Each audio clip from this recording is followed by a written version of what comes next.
възможност. Шервам ви скрин. И днешната ни тема е за последните две теми всъщност е за имейл маркетинг и създаване на имейл кампании, как да създаваме успешни такива кампании, които да генерират съответно продажби на нашия сайт или трафик. Първото, което трябва да се определим преди да почнем да създаваме имейл кампания, е самата цел на тази кампания. Какво ще искаме да постигнем? Да информираме за, примерно, промоции, предстоящи аудиторията. Или пък да им предложим интересна статия, да им я изпратим и те да я четат. Или ако са се абонирали на сайта ни, да получават бюлетини месечни и брошури, съответно можем да изпращаме такива формати. Брошури можем да ми изпращаме.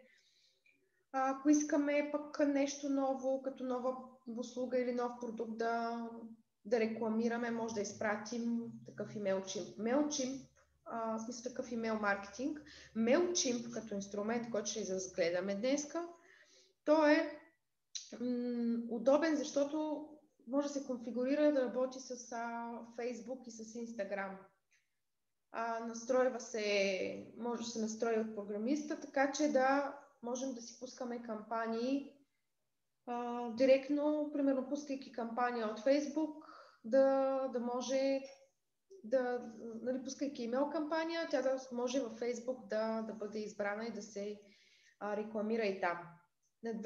Една кампания да се рекламира на няколко места. Това е най-доброто, което може да се направи.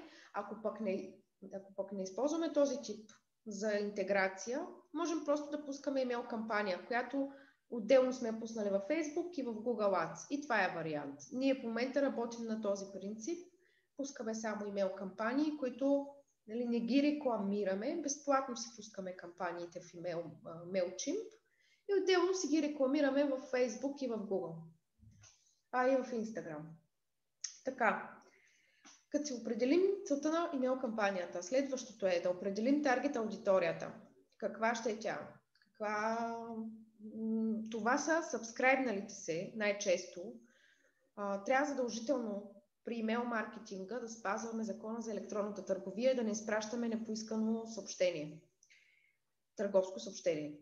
И тук трябва да имаме възможност на сайта ни потребителя да се абонира. Като сте влизали в някой сайт, освен бисквитките, с които трябва да се съгласите, има и такава секция за абонирай се за имейл бюлетин, ако искаш. Това е нещо, което е основно и работа на програмиста, освен мобилната версия и скоростта на сайта. Нещо, върху което да работи, е ако работим с имейл маркетинг, да създаде възможност хората да се сабскрайбват от сайта и съответно вече в MailChimp ние като им изпращаме имейл кампании, те ще могат да се и unsubscribe-ват. Значи това е нещо. Изпращайки имейл кампания, да имаме такава секция, в която хората задължително да могат да се, в края на имейла, да се откажат, ако не искат повече да ни следват и да получават имейл кампании. Таргет аудиторията са нашите си потребители, които са се сабскрайбнали на сайта. Рядко се работи с други имейл списъци. Имейл списъци или създаване, допълване на имейл списъци, това може, ако говорим за B2B корпоративен бизнес, да са такива лидове, в смисъл, примерно sales модела, да ни даде такъв списък, база данни с контакти, с имейли, които примерно е извършил cold calling или по някакъв начин вече е комуникирал с тях и дава ни този списък. Тези хора знаят за нас, само че не са се абонирали на сайта ни. Те ни познават като бизнес, или сме им дали визитка, или сме ги послушали през телефона. Няма никакво значение, но важното е да са чували, да се знаят, да знаят за нас и съответно да ги включим допълнително към нашия имейл списък. Освен тези, които се сабскрайбват автоматично от сайта и те попадат в MailChimp, отделно и тези. Избиране на тема. Избирането на тема е нещото, което означава как да ти изглежда самия имейл темплейт. Как точно да ти изглежда, всъщност не, избирането на тема е сабджекта, но избирането на темплейта така трябва да е спрямо темата, която сме си избрали. Значи темата трябва да е нещо, което привлича внимание. Няма как да видите имейли, които самите вие няма да отворите имейл, който е със скучен subject. Примерно, купи еди си какво на каква цена. Ако е такова заглавието на имейла, в никакъв случай няма да го отворите. Обаче, ако е примерно обращение към вашето име, нали, с вашето име, така и така, здравейте, веселка, днес имаме за вас едно страхотно предложение, или нещо друго, което е насочено към вас по-лично и по някакъв начин би ви докоснало, вие ще го отворите. Та идеята е subject-а тук да е интересен, да грабва вниманието, за да може да го отворят.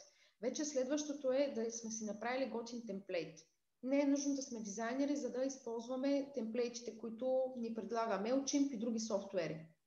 SendPulse, който в предишното ниво, Beginner, аз ви го показах. Иначе MailChimp е най-използвания и там имаме темплейти. Определяне на subject-а. Така, темата е subject-а. В принцип могат да бъдат две различни неща. Обикновено са еднакви, но какво ще рече? Ако, да речем, сме решили да рекламираме секция с добавки, пак ми идва, добавки за имунитет. Там са вече всички, които се сещате, познати, рекламират ги по телевизия навсякъде, всички добавки за имунитет. Темата ще бъде добавките за имунитет, т.е. като на този темплейт ще трябва да сложим всичките добавки за имунитет и едно заглавие, като се отвори темплейта, да има такова заглавие интересно, свързано с повишаване на имунитета. Но най-често това ще пише хранителни добавки, примерно еди си коя марка, нали, популярна, която ние рекламираме, продуктите изброени и да речем някаква статийка, която можем също да добавим в имейла, за да е по-интересно, да има не само да купуват, ами и да четат нещо стойностно. А в subject-а, вместо да пишем за тези добавки, които искаме да рекламираме по някакъв начин, да им ги покажем и да купят, в subject-а може да сложим въпрос как повишавате имунитета си през зимата. Или как поддържате ли добър имунитет, или нещо свързано в този контекст. Но не и да пишем добавки еди си какви на еди си каква цена и купи. Така че могат да бъдат различни, могат да бъдат и еднакви. Ако на темплейта ще имаме само статия, която е за повишаване на имунитета без продукти, в самата статия може да има хиперлинкове, но говорим самия темплейт, пускаме само статийка с една снимка готина и съответно тук subject-а и темата могат да са ни еднакви. Така че зависи какво точно ще пускаме, какво ще искаме да им покажем. Форматиране на имейла. Форматирането на имейла вече е дали ще имаме параграфчета, колко текст ще има, колко снимки ще има, как ще изглежда точно, в зависимост от това какъв темплейт сме си избрали, как ще подредиме самото съобщение. Форматирането на имейла може да е и в края, нали, да имаме бутони към социалните мрежи, да имаме някакъв бутон към call to action бутон към някоя релевантна секция в нашия сайт. И общото може да има и към контактна форма. Много зависи. Ще го форматираме, да речем, с булети, с наклонена черта. Шрифта трябва да ни е еднакъв. Това е нещото. Примерно, сега както гледате тази страница, всичко е с еднакъв шрифт и е с черен цвят. Мисля, стандартният цвят, който е. Обаче, ако тук това е синьо, тук е червено, тук е някакъв друг цвят, не трябва да бъде шарено, защото ще попадне в спам пощата на потребителя. Като го получи този имейл, той няма да му е в инбокс, ще му бъде в спам. Отделно, нали, има и други фактори. След малко ще кажа и за тях, защо може да попадне в спам, но това е едно от нещата. Шрифта да ни е еднакъв. Форматирането на имейла казах за време за изпращане. Времето за изпращане може да бъде различно, но добре е всеки път да го изпращате по различно време имейла. Тоест да не е сутрин 10 часа, всеки път 10 часа или всеки път в 15 часа след обяд. В различно време. По този начин вие може да тествате в различния тайминг колко хора са го отворили, колко хора са кликнали и съответно колко хора са извършили някакво друго действие, примерно са купили. Така че тук за времето за изпращане, това е едното, вие да си прецените кога да го пуснете. Обаче има и schedule, т.е. график да бъде насрочен, имейла ви да се изпрати автоматично спрямо времето, което преценява MailChimp като софтуер, кога ще е най-подходящо вашите потребители да го отворят. Този автоматичен вариант не е лош. Обаче той взима, да речем, потребителите, които примерно предния път как са ви отваряли имейлите или как влизат в сайта ви, по кое време най-много има трафик или изобщо как те са взаимодействали с вашия бизнес. И тогава той насрочва такова подходящо време. Обаче тайминга може да не съвпада с правилния тайминг. Той може да прецени 2 часа PM, пък да не е 2 часа. Подходящото време. Най-добрият вариант е ние да си ги изпращаме, иначе най-удобно е автоматично или да насрочваме по график и дата. Ако искаме да си насрочим за напред няколко имейла, това е да не се занимаваме. Ако ще сме отпуска или ще сме някъде, това е вариант. Анализ и оптимизиране на резултатите. Тук говорим за показателя Open Rate или колко са кликнали, колко са отворили.